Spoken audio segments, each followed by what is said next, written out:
Coming up on Roland Martin Unfiltered for Wednesday, August 28, 2019. Roland is off today. I'm attorney Robert Patillo.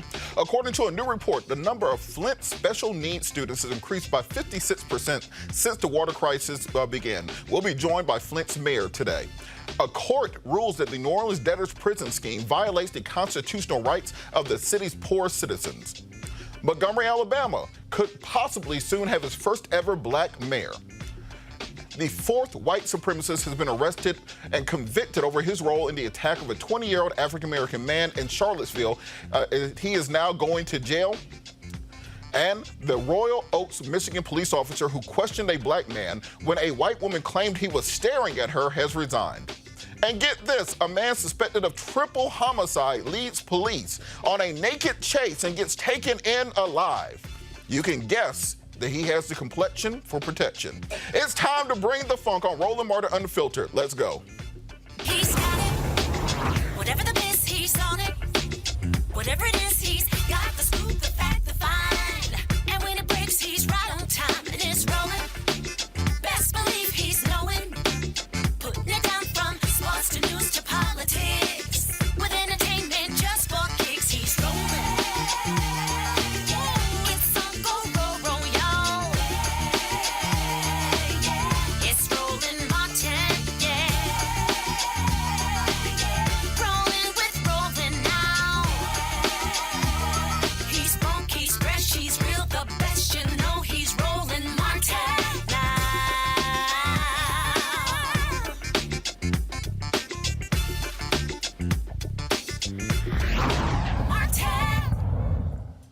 It's been 5 years since this Flint water crisis began, and the problem continues. Last week, the city spilled 2 million gallons of raw sewage into the river. And to add insult to injury, a recent study shows that the number of Flint special needs students has increased by 56% since the water crisis began.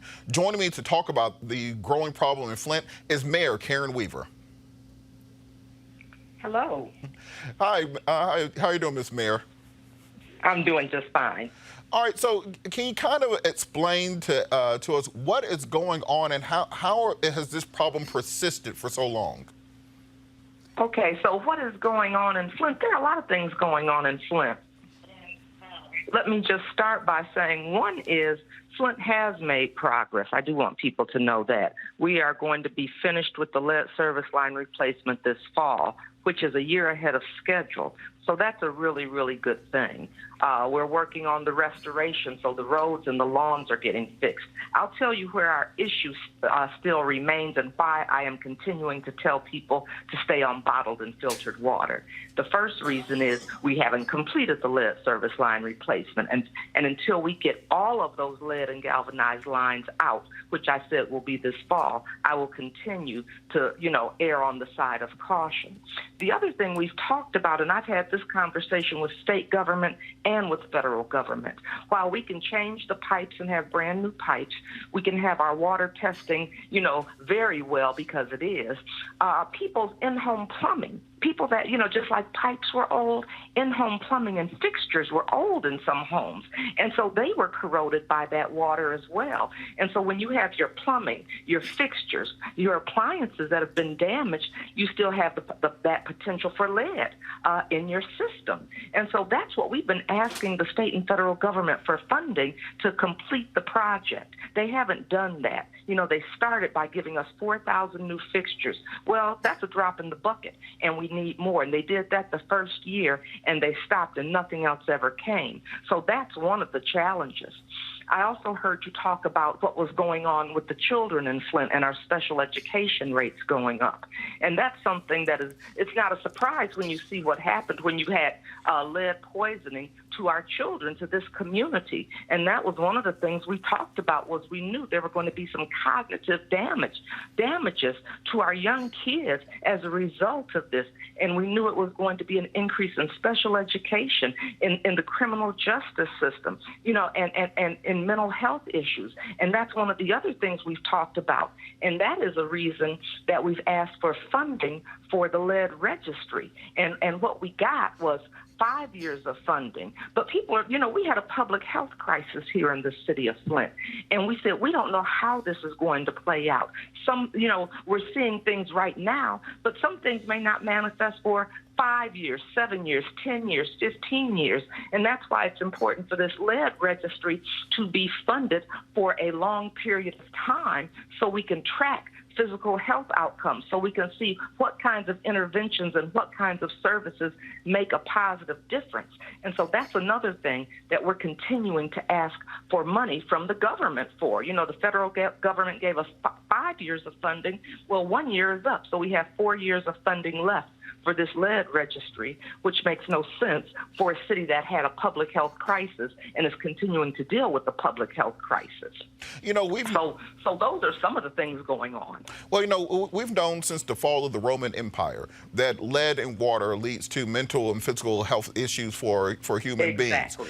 What do we need to do to get our national candidates, the people running for president? You got 25 people plus running for president right now. How can we get them to take the Flint issue seriously and make it a primary campaign concern? Because Flint is not the only municipality in this country going through this. It's just the most the most public one.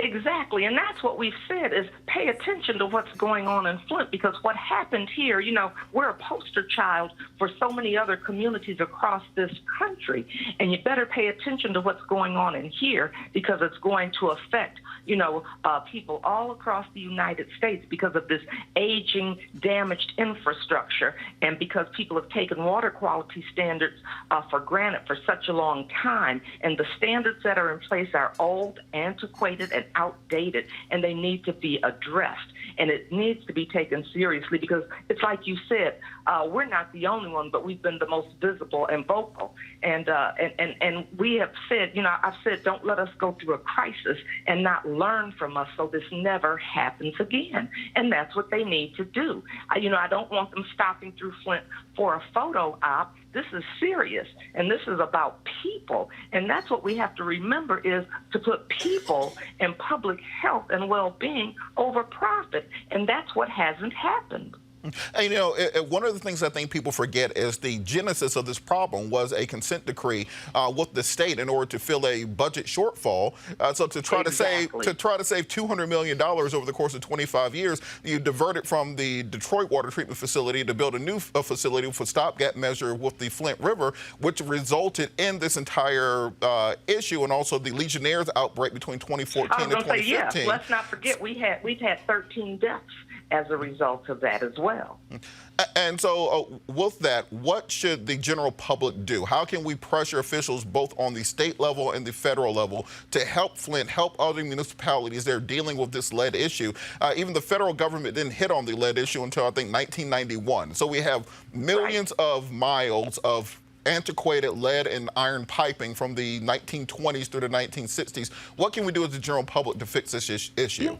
You know what? One of the things is we have to speak up, and we have to come out and vote, and that's where we've been lacking as well. We've got to come out and vote because your vote is your voice, and it matters, and you better watch who you're putting in office. You better pay attention and get involved. That's one of the things that has to happen. Something else is I'm going to go back to when I was talking about the water quality standards. They're old. When they say, so in Michigan, we went from what was acceptable was 15 parts per billion, and now to 12, and we're supposed to be excited because that's low.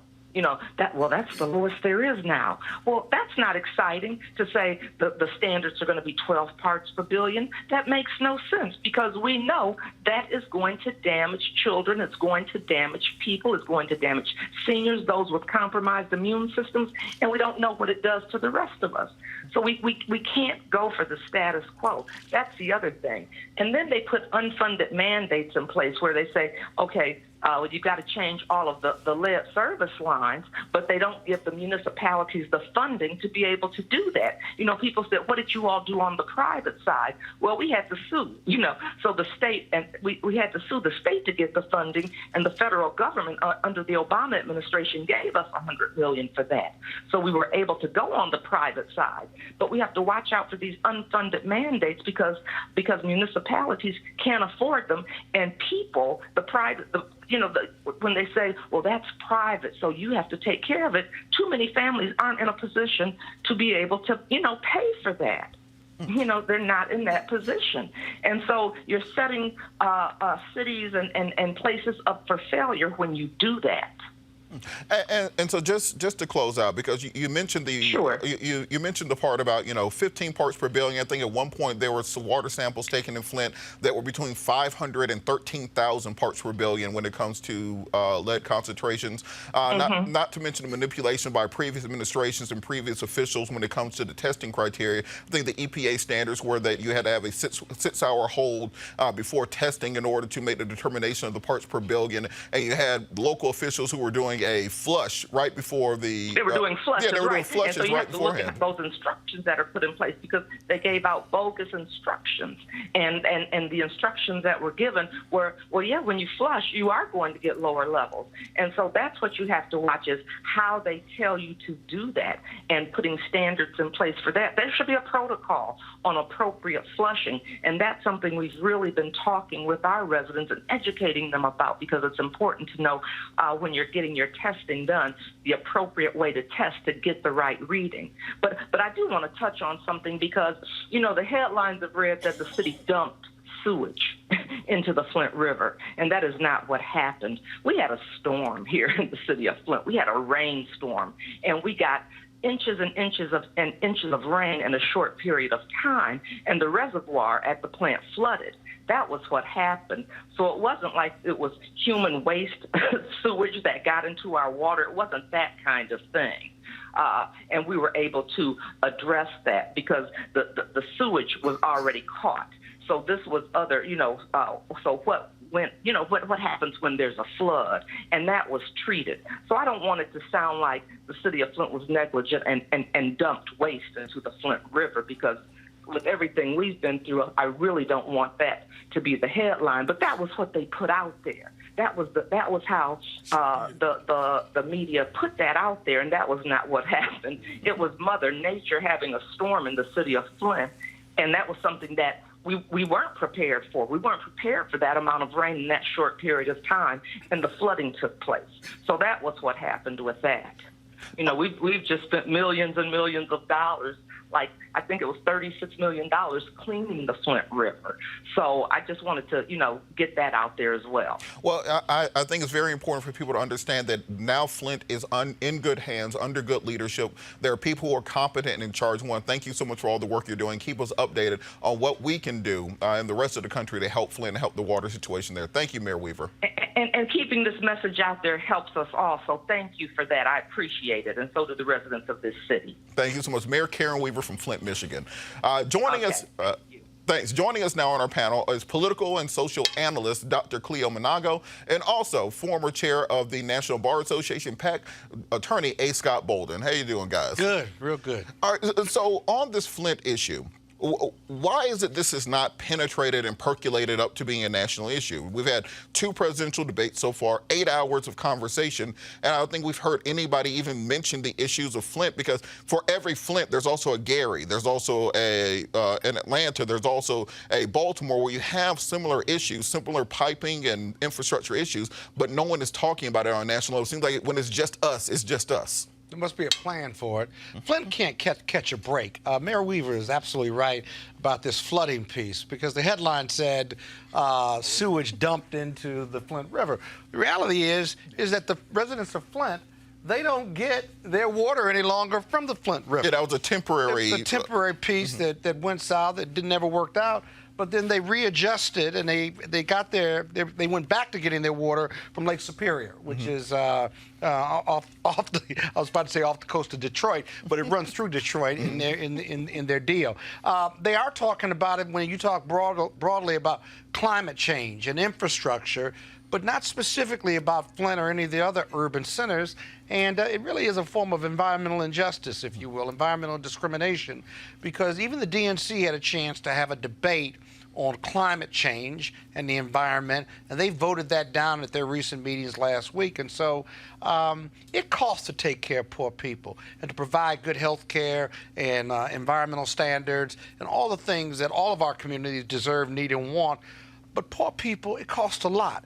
and nobody really, whether it's public funds or private funds, just based on how they allocate funds, nobody wants to spend the money to take care of poor people, whether it's water, environment, health care, insurance, you name it. And that's why it's not at the forefront of the presidential debate right now. It should be. Absolutely. Dr. Monago, you know, we had a situation where May 4th, 2016, President Obama went to Flint, said the water was safe, got himself a glass of water, drank it on stage. That was dangerous. Yeah, you know. Oh, it looked dangerous. Well, it's not that it was dangerous, but it was political malpractice, because basically he was telling the people there that the water is safe, and now we got a 56% spike in special education because they believed the president who said the water was safe. So Well, the damage had been done already. Yeah, those pipes have been corroding for years, and for the president to say the water is safe and drink the water, who knows what the lasting effect of that is? Well, we haven't seen anything better with President Trump. So what should we do when it seems like both parties don't care? Well, that Obama went to Flint and said the water was drinkable happened around the time that this issue was in the press all the time. It was a hot issue. I think the reason why he went there and that was talked about and did all that is because he wanted to look good and take advantage But of the feds did give them plenty of money. Gave them a lot of money, not plenty of money. mean Flint? But a lot of money. Gave Flint a lot of money. Right. He did keep his commitment on that, and they've replaced these pipes. Well, that's true. They've got a lot more work to do. That's true, And but they I'm did that talking about- redeal with the Lake Superior, so there has been some progress made. Sure, but what's not true is that the water is good. That's not what's true. And I think that Obama got caught up in the opticalness, if you will, of it all. And this gets back to your original question regarding why didn't it come up recently in the debates? Well, it's not the topic. Unfortunately, these Not presidents... sexy. Right. Unfortunately, these presidential candidates follow whatever is media savvy. And that's why they talk about reparations, which they never talked about before. We had just had this commission meeting with Congress, and now it's a hot topic. So unfortunately, as opposed to following what's right for the people and being concerned about the poor and being concerned about people's lives, people are concerned about being liked enough to get the popular vote. You know, remember one other thing, too. There are a number of civil lawsuits still pending over this. And so whether they're suing the state or suing private sector participants in what occurred in Flint, those cases, and there's several of them, and they're class actions, are making their way through the federal and the state judicial system in Michigan. So arguably help is on the way. The criminal indictments, be honest with you, those were dismissed by the judge, and rightfully so. That was a very, very high standard, going to be difficult to reach. But the real civil justice in all of this has to come through the federal and state courts, and I think it will. And when they do pay up and pay out, including the insurance carriers, at least there will be some modicum of compensation or a lot of compensation to make this as close to right as possible. I think we noticed that at the very beginning of Mayor Weaver's conversation, she wanted to get the record straight, let us know there was progress being made. Okay. But I think it's important real quickly, Robert, to point out the fake news angle.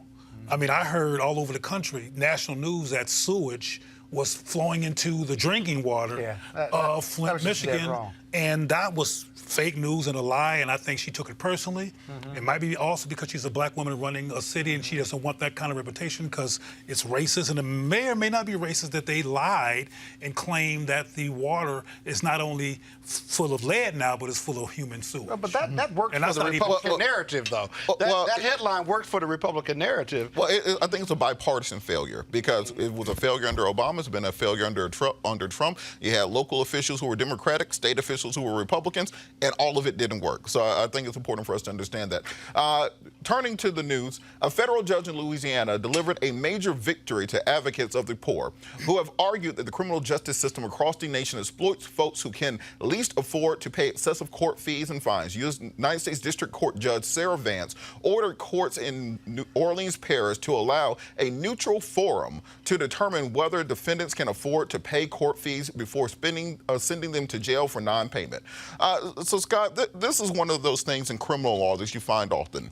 that the system is by its very nature rigged against the poor. You can violate your probation for not being able to pay your probation fees. You can get sentenced to a jail sentence because you don't have money. You end up in jail for a weekend or until you can make bond because you don't have money for a cash bond. Why is it so important that we take the economic discrimination out of the criminal justice system? Well, it's not really economic discrimination. They're looking for a way to force people to comply with orders. And whether you're rich, poor, black, or white, if you don't comply with court orders, and they're trying to get compliance, and you've been either found guilty or this is part of your bail process, it's been the traditional way of forcing compliance. I think you and others are right that because of the widening gap, wealth gap in our country, we've got to figure out another way. I don't know what a neutral forum looks like because in the judicial system, you have the administrative side of this that looks at what your ability to pay, what you're available to pay. Do you work? Do you not? These are all factors that play in. But the problem is if you can't pay, and everyone knows in the courtroom you can't pay, the only alternative is to go to jail to either not pay off your debt or to do something to force compliance. The problem is when you're in jail, right? How do you pay your child support? How do you pay court fees? Are you going to waive the court fees if I choose jail or if economically I've got to go to jail? So this federal decision is the first step towards getting away from that, having a neutral form. But what does that look like, sound like, and feel like? And what's the alternative? Because right now, psychologically, the criminal justice system, all we know how to do is do two things: charge defendants and those who break the law or lock them up. And none of that is about rehabilitation, job training, entrepreneurship training, or anything that's going to break the cycle of poverty. Well, one thing, Dr. Managa, that I've noticed from practicing law is putting people in jail doesn't give them any more money than they had when they went into jail. So if I couldn't pay the fine before I went to jail, let's say I'm working a minimum wage job, something along those lines, or just entered the workforce to try to pay these things or off. I may lose my job. Yeah, you put me in. You put me in jail. I lose my job. I lose my house. I lose my car. Whatever progress I've made to getting back on my feet is now gone. And now when I get back out, I'm starting over from scratch. And often they re-enter the alternative economy, which is what got them in jail in the first place. So what do you think we need to do to focus more on restorative justice? You know, community service instead of paying a fine, ways that you can work off the amount that you owe instead of having to pay cash, and stopping the for-profit nature of the criminal justice system. One of the biggest issues I've always found is you'll go to a community where every single building is boarded up, you know, the neighborhood is burnt down, and then you'll see a brand new shiny courthouse because they're getting so much money from these people convicted of crimes that is the nicest building in the entire area, the courthouse or the jail which is built there.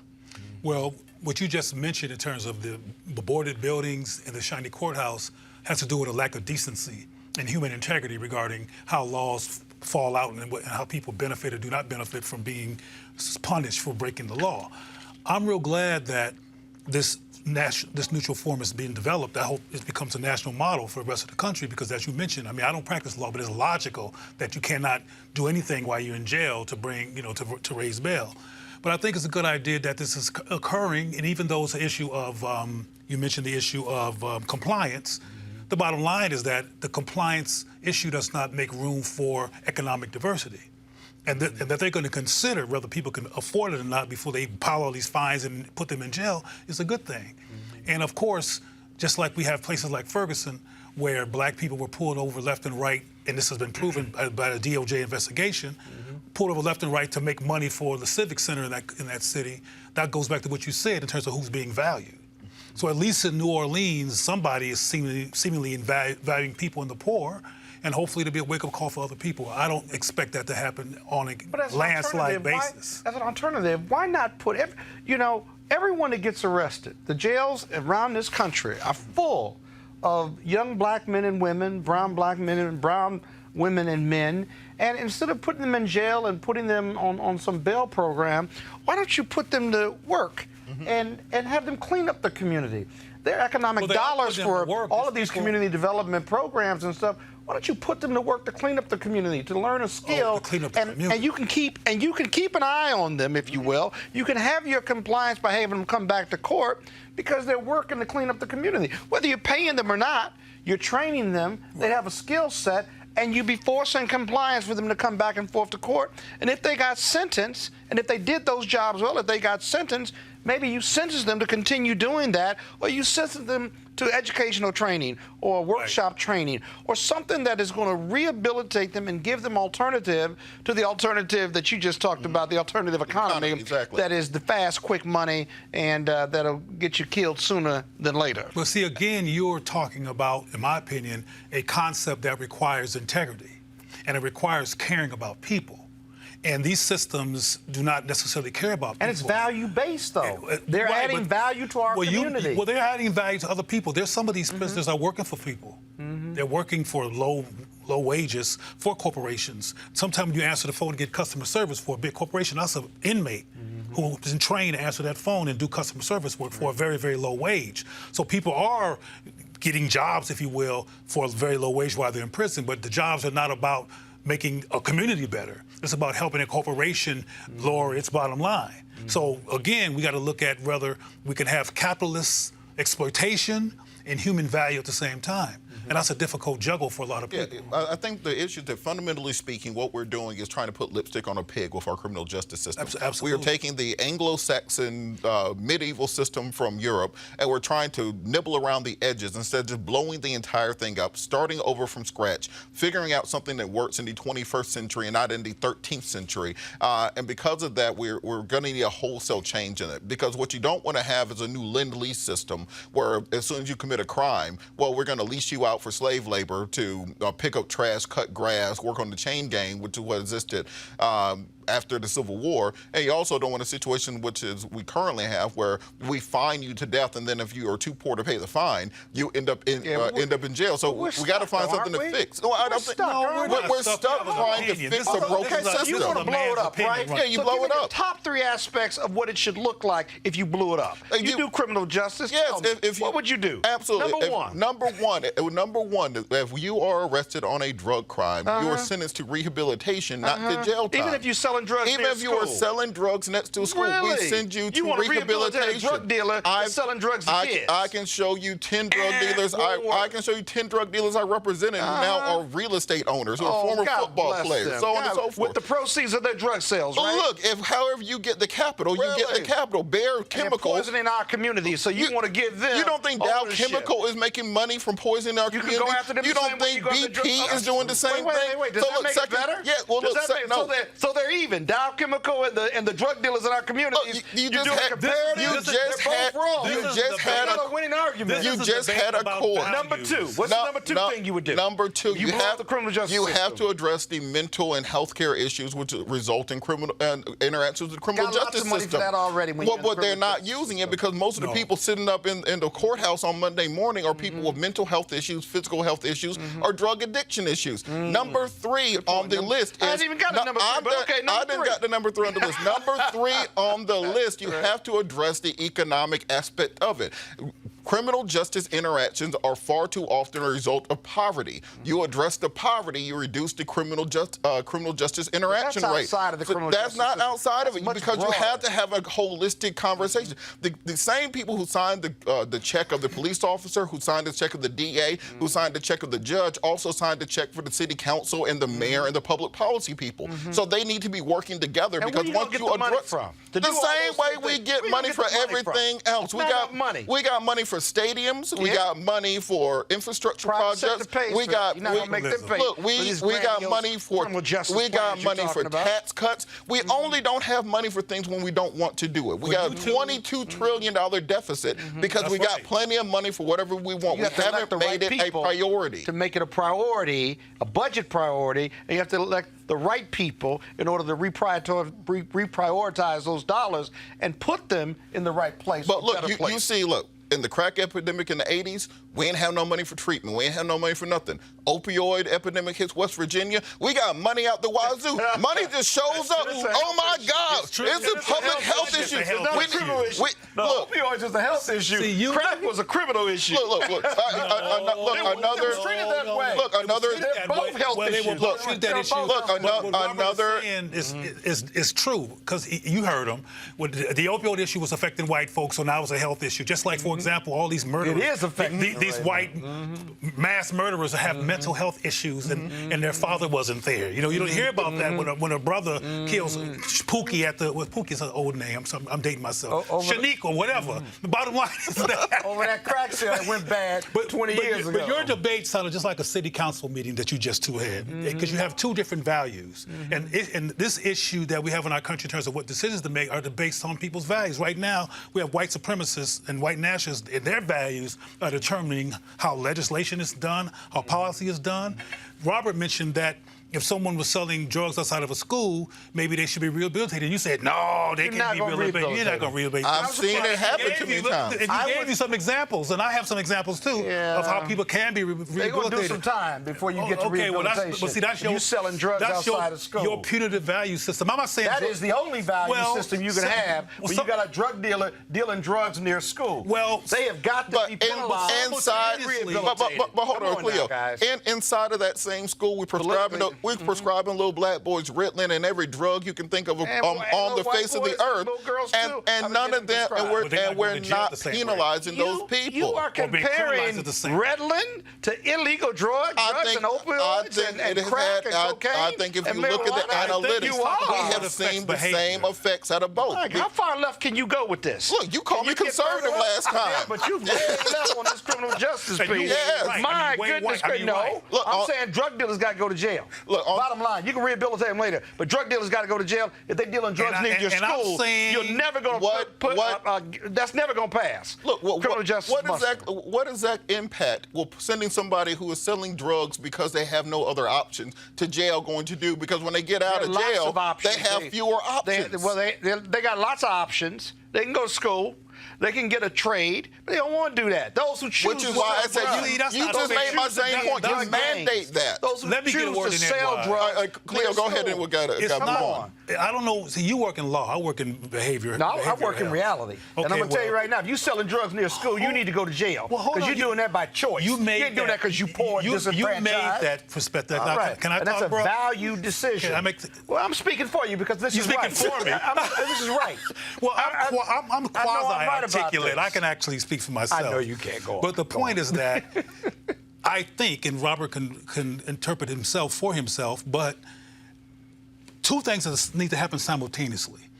I have people in my family who've been involved in drug dealing, and I've seen them when they were little bitty babies until they grew up into that. And I can actually tell you, we don't have time, and it's not the point of today's show, but I can tell you what happened that led to that. And what you're considering a simple decision is not a simple decision. There's trauma going on. There's confusion going on. There's people who need brotherhood and fellowship, and they join these small communities where drugs are being dealt to belong. There's sometimes a missing gap in their personal life or in their development. They have inadequate parents. Well, what does that have to do with choosing to sell drugs near school? Well, first of all, you one who brought it near school. No, that was the basis of our discussion. Okay, but the bottom line is that people sell drugs. Period. People are selling drugs wherever they can sell them.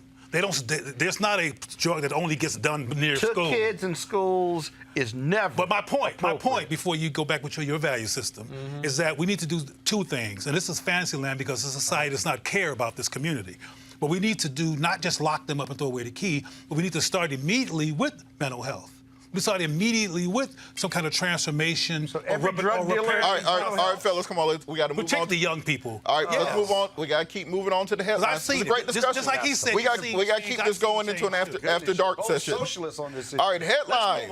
The Royal Oaks, Michigan police officer who stopped and questioned a black man because a white woman said he was staring at her has resigned. The woman called 911 and reported feeling uncomfortable after 20-year-old Devin Myers circled her vehicle on August 13th. Myers says he had parked his car and was walking to a restaurant when he was stopped by police. Royal Oaks Police Chief Conrad O'Donoghue, the most Irish name I've heard, announced the resignation of the city council at a city council meeting, saying that the officer quit Friday when faced with the consequences of his actions. O'Donoghue said that the stop shouldn't have lasted 20 minutes and that the officer shouldn't have asked Myers for his identification.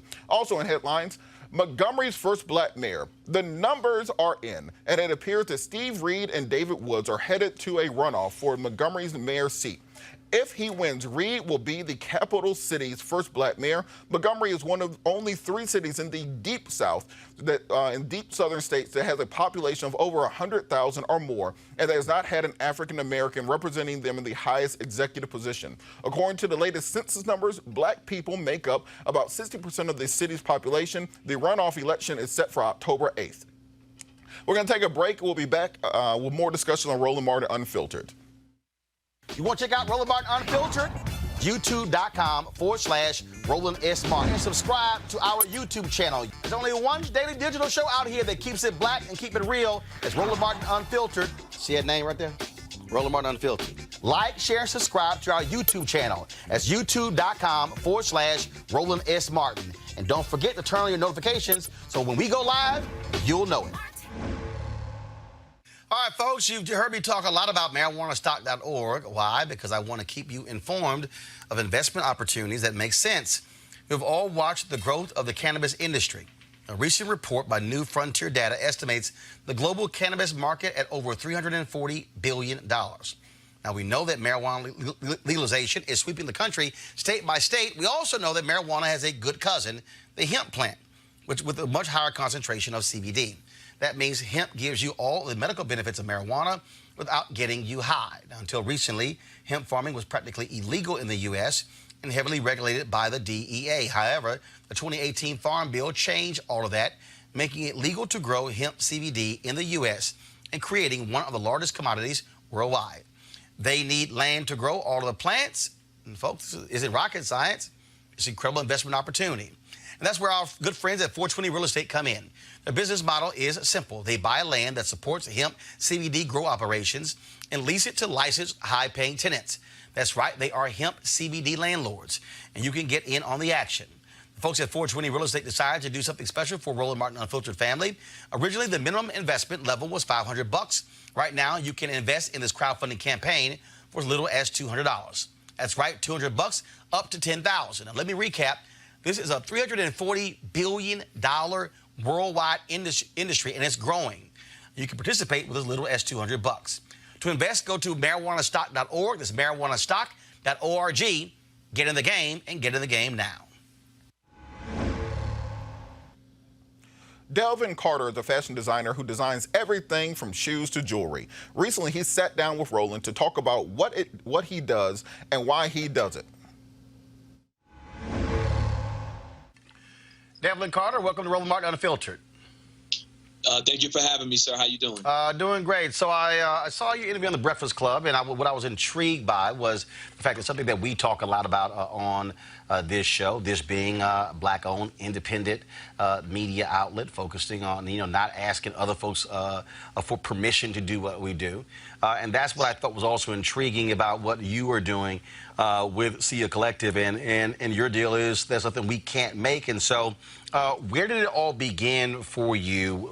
What was that moment where you said, you know what, I'm going to do this. I'm going to actually build it myself and not actually wait for other people? So that moment, that's a great question. So that moment happened for me. I was still enlisted in the United States Coast Guard.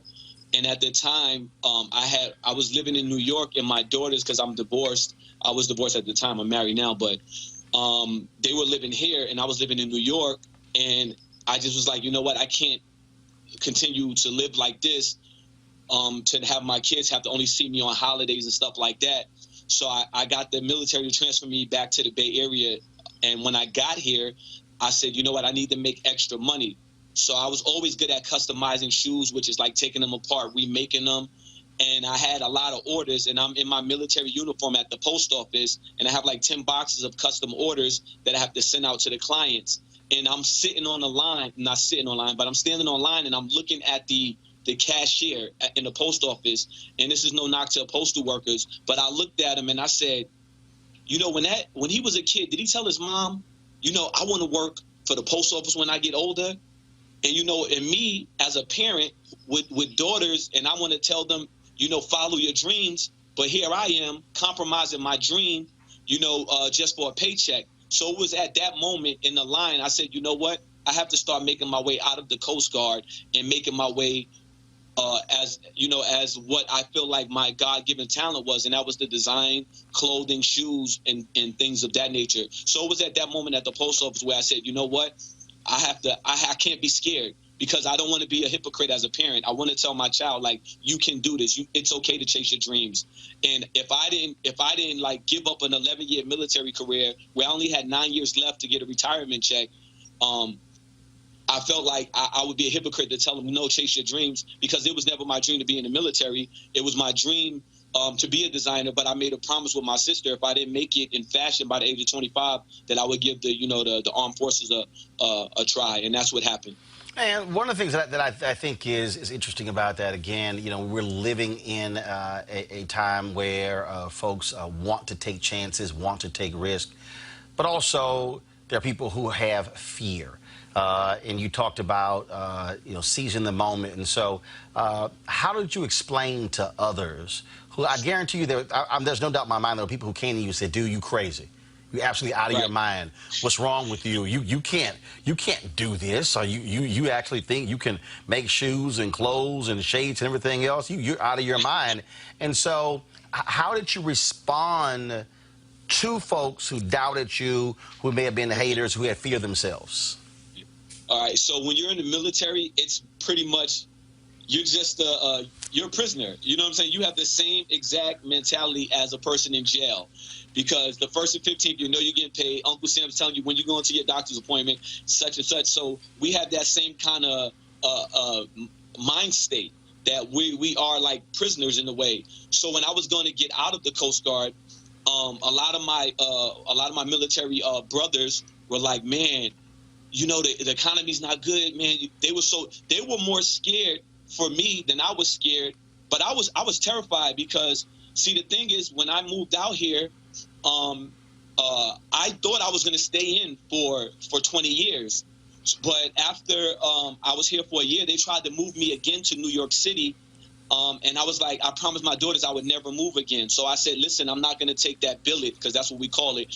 I'm not going to take that billet. You're just going to have to let me out my contract, because if you deny your orders, they'll let you out of your contract. You'll still get your honorable discharge. But at that time, Roland, I only had $1,300 in my bank account, and I had my apartment was $1,300 at the time, and my car note was $1,000. So I didn't even have enough. It was like, at that moment, giving up this career.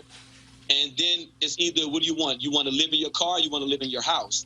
So, but at that moment, it sunk in with me. I cried, I'm not going to lie. I have a daughter who passed away when she was 11 months. And when I made this decision, I went to her gravesite. And I said, Daily, I need you to watch over Daddy. I'm going to do something that's super scary, and I need you to be my guardian angel. And I said, you know what? I'm going to trust the process. So I told them I want to get out. I got out, had $1,300 to my name, and I just started taking a lot of custom orders. And I started taking a lot of orders. And the way my discharge was, it was so bad that because I got a hardship discharge, which I didn't get unemployment. So I didn't even have unemployment to pay my rent. So I literally was living like off of my talent alone. And I said all I needed to do was to last 4 months until I could go to college, because I had the GI Bill, and the GI Bill would pay me, since I live in the Bay Area, it would give me $4,000 a month just to go to school, and it would help me. And the $4,000 is your rent money. So I was like, if I can make it 4 months, I'll be good. I'll be in school, and I won't have to worry about looking for a job. So I actually was able to do that. I was able to maintain, and not be homeless. But I told myself at that moment, I will never, ever live check to check. I will never, ever allow a company or an organization to have this much power over me where I'm crying because I'm a check away from being homeless.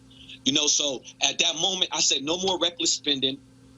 I started sacrificing. That's one thing people don't do. I started eating and living as if I was poor. Even when I started making money, I would eat top ramen. And then I would only once a week treat myself to like steak or shrimp. And then it came a point where I invented this rubber dye where it could dye like the clear soles of a shoe like this, and it can make it red, yellow, any color, and it wouldn't come out. In 1 month, I made $50,000 off of that dye. And So now I had a $50,000 cushion in my savings account, and from there I became a religious saver and not just spending money. And I knew from that moment that if I wanted to get a loan from a company to start my own business, that it wouldn't happen because your oppressor is not going to finance your freedom. So I just said I'm going to keep saving and keep saving, because anything that I want to do and want to achieve is going to have to come off my blood, sweat, and tears, because a bank is not going to they'll give me a $100,000 school loan, but they're not going to give me a $15,000 business loan. So I recognized that early, and I said I'm not even going to put myself in that position to beg somebody to help me chase my dream.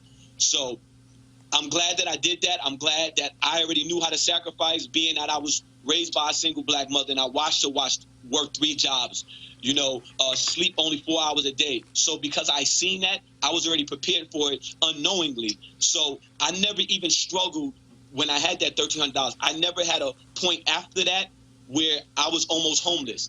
I was scared because of what I had financially and what was ahead of me, but I never even struggled. And I went. And it took like 2 months, and from there, I started making the most money I ever made in my life. Going through all of that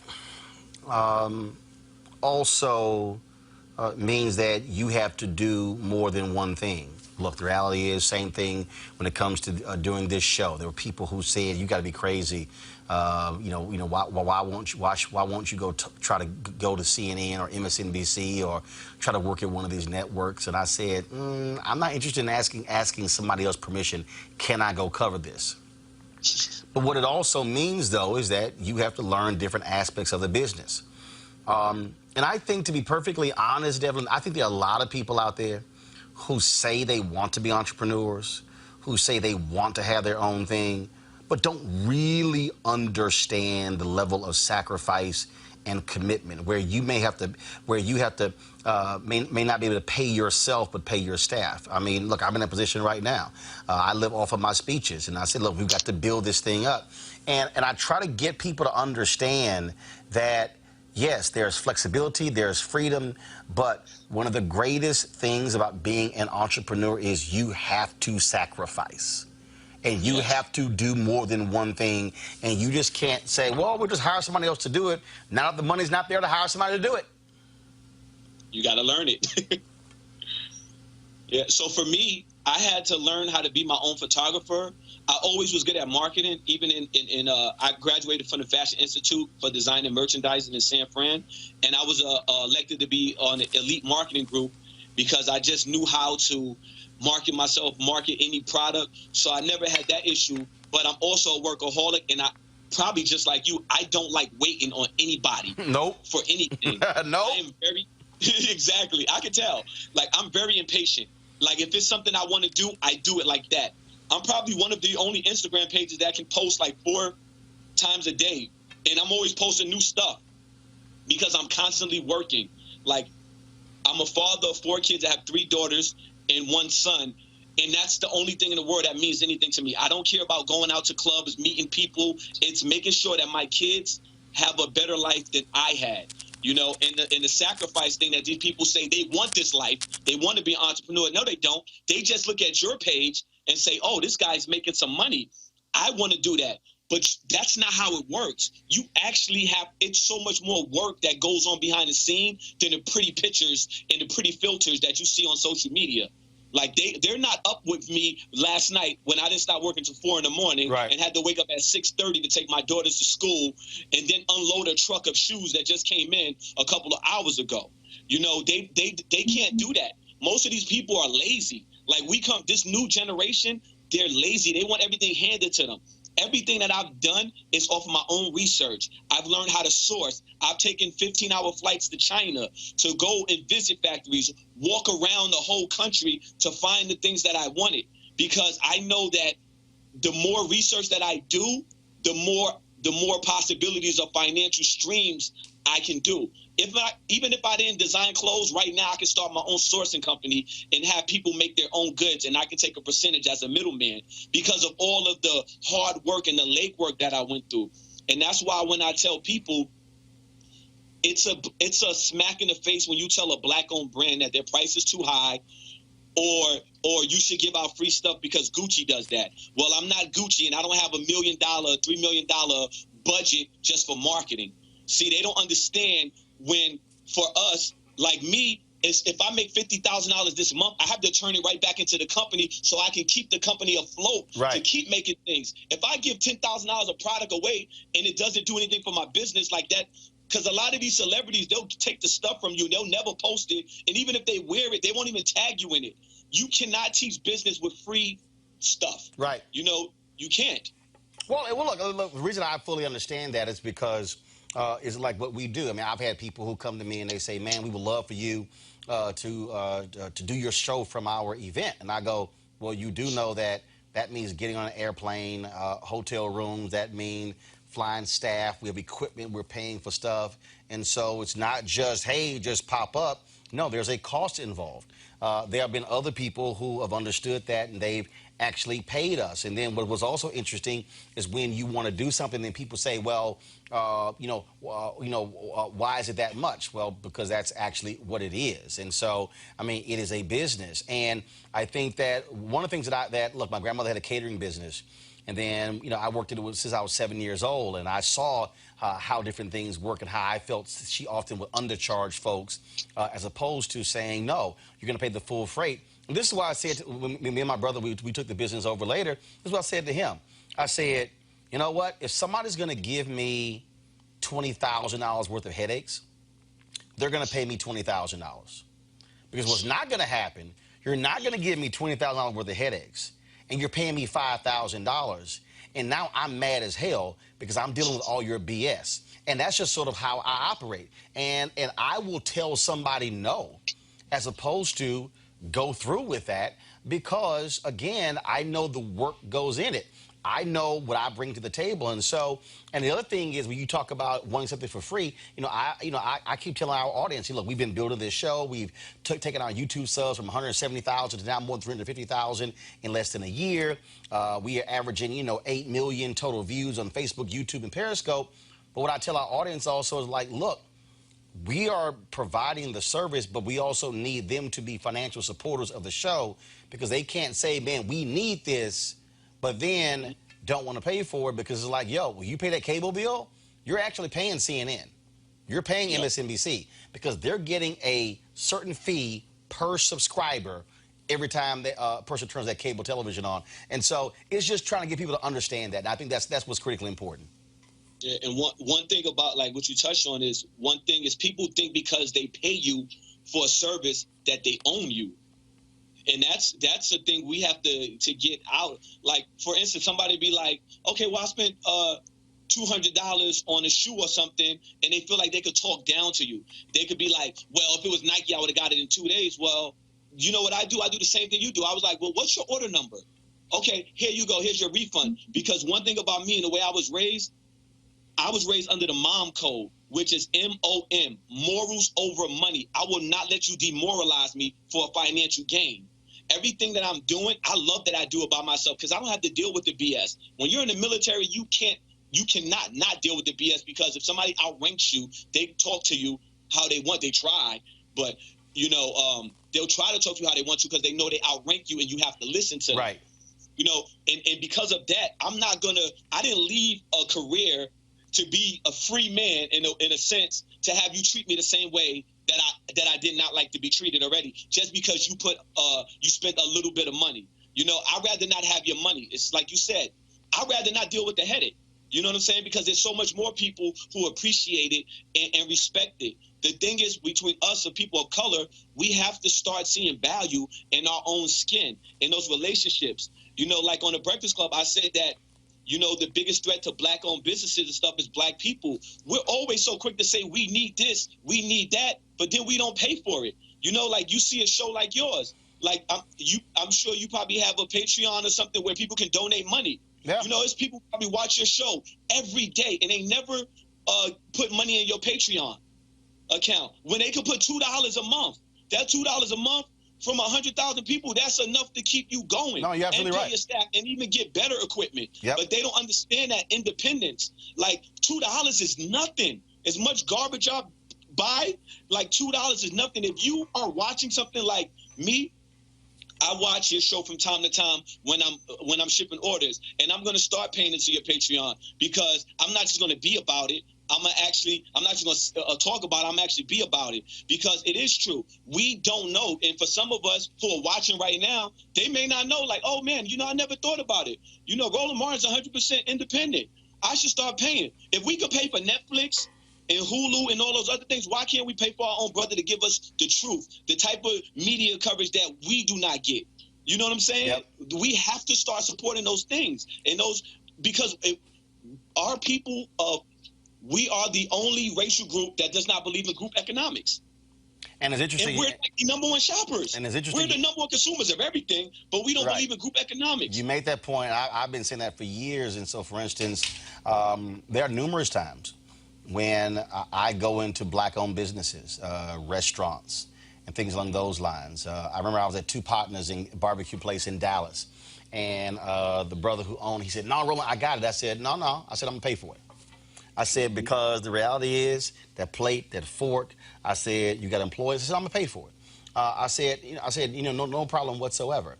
And then people who will say, well, hold up, you got free, if somebody's giving you something for free. I said, no, what you don't understand is, I said, that brother has a business. And what I try to get people to understand is that when just like for you, I'm sure the people who come to go to your site and they're like, well, why is it this much? Guess what? When they walk into Walmart, or when they go to Macy's, or they go to Saks Fifth Avenue, they don't ask the question, how much is it? They say, what the tag say? And then if there's no tag, they'll scan something and they say, this is what it is. And so my deal is, I'm right there with you. We've got to stop looking for the hookup with black-owned businesses and understand that they are a business just like any other business. Last question for you. How did just very curious, obviously the Breakfast Club has a huge platform. How did that change your business? Do people all of a sudden started hitting you up because they finally? Some people say, "Man, just like me, I didn't realize you existed." It was like, "Yo, I gotta get this brother on." And so, what was the reaction? What was the fallout from it? So my FBCC page, I had 148,000 followers. I have like 185,000 now. My clothing line page, the Saya Collective, went from 30,000 to 85,000. The funny thing is, though, I get messages now. Some guy DM me a few. Hey, man, I seen you at the Breakfast Club. Super inspirational. I've been following your page for years. You know what? I'm going to go buy something. I'm like, I didn't even respond to him. I'm like, you've been following me for years. You've been seeing the hard work I've been putting in. You didn't want to buy nothing until I was on the Breakfast Club. So the Breakfast Club is what made you be like, they validated you. You legit now. Like, I've been legit for the last 5 years killing stuff. But because I'm on the Breakfast Club, now you want to spend some money with me. Like, you've been following my page for 5 years. You done seen me go through struggles. You done seen me keep consistently bringing this. You done seen me do free programs for the kids. I teach young kids and children of color how to sew for free. I teach them how to do fashion design, and I don't charge the parents. And the sad part is most of those parents don't even come back to the store and even buy a T-shirt. I feed their kids. I told them I don't want no money from you. I take their kids on field trips, and this is all on my own dime because nobody did this for me. And one thing that I want to be a part of the change. I want to spark that change behind me. Those young kids coming up, maybe one day they'll be a big fashion designer. They'll be like, hey, man, Devlin Carter was my teacher. He taught me when I was 8 years old. Now look at what I'm doing. It's crazy, but the Breakfast Club definitely brought a lot. But the good thing about the Breakfast Club is I get celebrities hitting me up now, and they're like, "Yo, I love your stuff, and I don't want it for free. I want to pay for it." So at least I'm getting. Like I had Shaq hit me up last night, so I'm working on a shoe for Shaq. He's like, "Hey, man, I want you to make me some shoes. I buy in bulk. I don't want it cheap, but can you make a size 22?" I was like, I hit my factory up. I said, "Hey, can we make?" He wants like this shoe right here. I was like, "Can we make a size 22 in this sole?" He was like, "Yeah, we could make it." So right now we're working on, making Shaq his own shoes of my shoe, which is crazy for an independent company to be able to make a damn size 22 shoe for Shaq. But Love he's it. Real cool. He's like, "Man, I don't want no discounts, man, and I want 20 pairs of each." So that man. was a blessing. Hey, that's what I'm saying. So again, congrats. Give people the website again.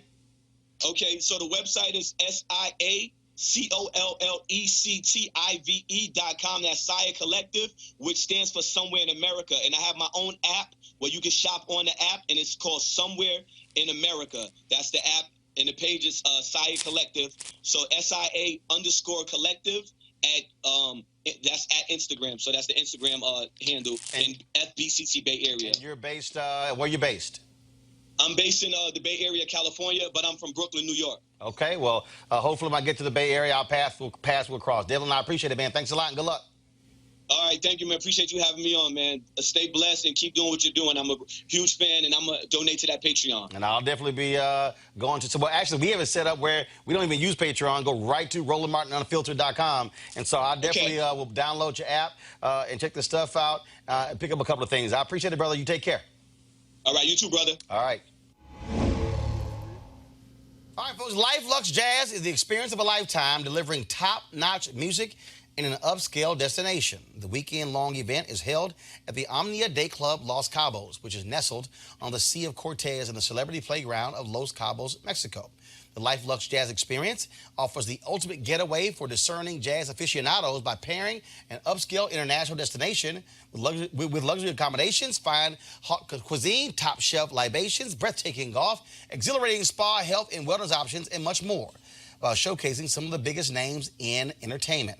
The second annual Luxe Jazz experience continues to build upon its success and heritage with Jazzing Around Los Cabos, a celebratory expansion of accomplishing its goal of sharing all the finest the destination has to offer, including daytime excursions and mini concerts, including the Spirit of Jazz Gospel Brunch and Jazz Sunset Cruise. Confirmed guests, comedian actor Mark Curry, Gerald Albright, Alex Beaumont, Raul Madon, Incognito, Pieces of a Dream, Kirk Whalum, Average White Band, Donnie McClurkin, Shalea, Roy Ayers, Tom Brown, Ronnie Laws, and Ernest Quarles. Man, that's a hell of a lineup. For more information, visit the website at LifeLuxeJazz.com. It's LifeLuxeJazz.com. Also, we'll be broadcasting Roland Martin Unfiltered from Los Cabos the Thursday and Friday. And so you definitely want to be in the house, folks. It is an amazing experience. I can't wait for it all to happen. So go to LifeLuxeJazz.com to sign up today.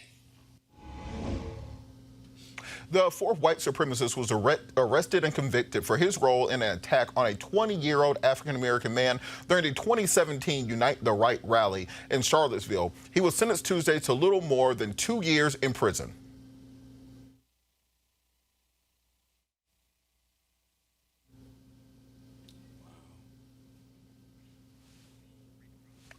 Tyler Watkins Davis of Middleburg, Florida, entered what is known as an Alford plea in February on malicious wounding charge in a vicious and widely seen beating of DeAndre Harris, a former special education instructional assistant. The plea meant that Davis, who belonged to the extremist group League of the South, announced prosecutors had sufficient evidence to convict him if he had gone to trial. Even though Davis's assault on Harris probably resulted in Harris's worst injury, he was given less time behind bars, 2 years and 1 month, than the three other defendants already sentenced. All right, I'm going to use Scott. Because the Alford plea is where you're saying, look, I'm not admitting guilt, but I am saying that there's enough evidence to convict me if I had gone to trial. The judge made the point that because he only struck the assailant one time and he didn't stomp him and beat the hell out of him, that's why they gave him a lighter sentence. But what do you think about that justification, even though the one time that he hit the assailant resulted in a head gash and eight stitches being required? Yeah, it's totally discretionary on the judge, and this judge certainly felt that way, but there seems to be great inequity because while the other two were sentenced, and I believe they tried one of them, the defendants in that case, they got a longer sentence. Here, the Alford plea had a lot to do with this. You do an Alford plea, the government agrees because they got problems with their case, and you got a defendant that won't admit guilt but doesn't want to go to trial, and so it's a little bit of both. But he admits that if he went to trial, they have enough evidence that could convict them, just for our listening audience. But he did the most damage. But the Alford plea saved him, and that's the rationale the judge gave. I disagree with the rationale, quite frankly. They all been sentenced the same because they acted in concert. You can see from the video, they acted in concert, and they acted in a conspiracy. As a result, the level of damage and the level of criminal intent, if you will, is irrelevant. It's all the same. And had I been the sitting judge, I certainly would have treated it that way, especially it being a race-based attack. And what we all know about Charlottesville and what happened shortly after that, where a white woman was killed fighting Nazis in Charlottesville in 2018. Just really tough. Really tough. All right, and Cleo, on that point, I've tried plenty of cases where an African-American bust somebody upside the head one time and was charged as an aggravated assault. If they did it part of a gang, then they would charge them, as you said, in concert with others, and they would get 10, or the mandatory minimum would be 10 years or 20 years to serve 10, credit for time served, something along those lines. What does it say about the inequities of the criminal justice system? Well, early in the show, you made a passage that said the protection, say it for us. The complexion for there protection. It is, the complexion for protection. Clearly, that's a issue here, but I also think that the people that were defending this guy were concerned about precedents. It's a precedence to make sure somebody don't get as much as the others, particularly if they did the worst damage. You understand what I'm saying? When there's a white supremacist, a white nationalist, and bias context behind the whole thing and driving the whole thing, because if they had their way and it wasn't for the national coverage, they probably would have all got away with it. And if it wasn't for the video coverage of the whole thing. And remember, the victim, the complaining witness in these 3 cases, he was tried and absolved of any wrongdoing, but he was arrested and tried because he defended himself, essentially. I remember that. But, you know, this is another cliche. The Alfred plea possibly was a good strategy, but also being white was a strategy. That's always a really good strategy. Yeah. And I recommend that for black folks. If you can be white when you go to trial, you can probably cut the sentence down by a third. Okay, it's that time again. Don't follow that. Girls are allowed. I'm white. I got you, huh? Illegally selling water without a permit on my property. Whoa! Hey! You don't live here. I'm uncomfortable. All right, today in Crazy Ass White People News, 18-year-old Matthew Bernard of Kneeling, Virginia, was arrested on 3 counts of first-degree murder this week, according to Pittsfield County Sheriff's Office. But before he went down, he led police on a low-speed, naked chase. Here's young Matthew.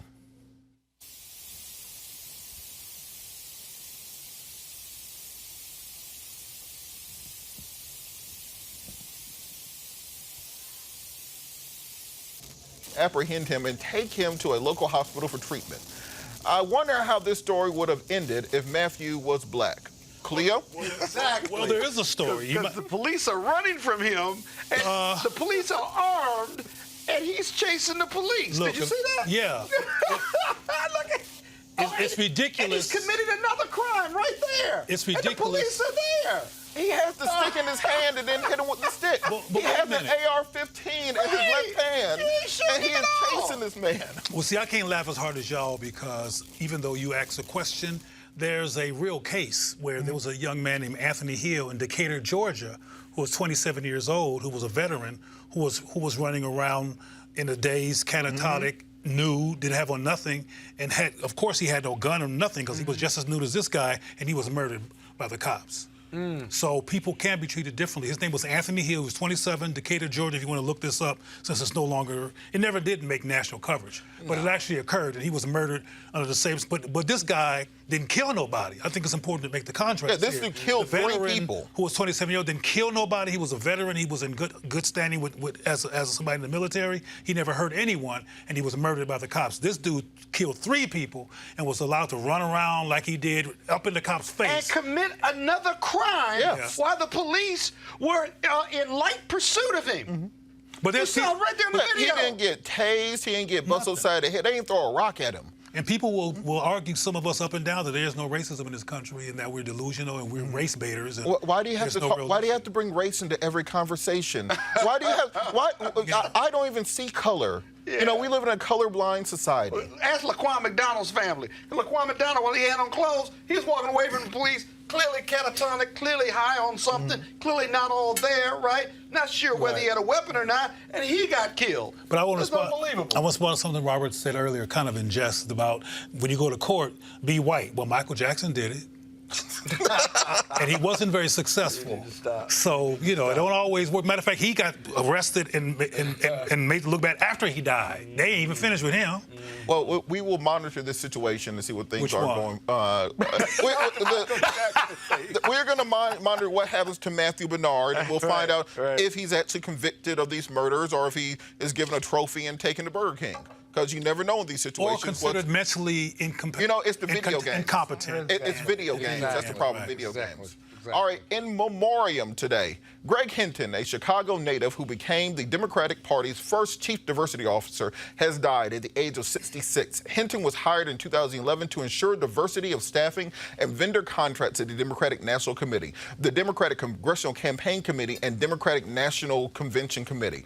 Virginia Roll, chair of the DNC Black Caucus, said Hinton made them accountable for diversity, and you could see his impact at the 2012 convention in Charlotte, North Carolina. He was survived by his son, Kyle Hinton, Christopher Brenton, Greg Brookings Hinton, and his daughter, Alfreda Brookings Hinton, as well as 2 granddaughters. We'll keep the entire Hinton family in our prayers. Also, memoriam, we also mourn the loss of fashion icon Isabel Toledo. She presented her first collection in 1985, but her fashion grabbed the national spotlight after Michelle Obama wore some of her looks at her husband's 2009 inauguration. She was an independent designer, but served briefly as creative director for Anne Klein. Our thoughts and prayers are with the Toledo family as well as her loved ones. That concludes this edition of Roland Martin Unfiltered. I hope you enjoyed the show. Be sure to join Roland Martin when he returns tomorrow. Also, if you like what you see, go to RolandMartin.com and join the Bring the Funk fan club to support great journalism. Until next time, I'm Robert Patillo. Enjoy your evening.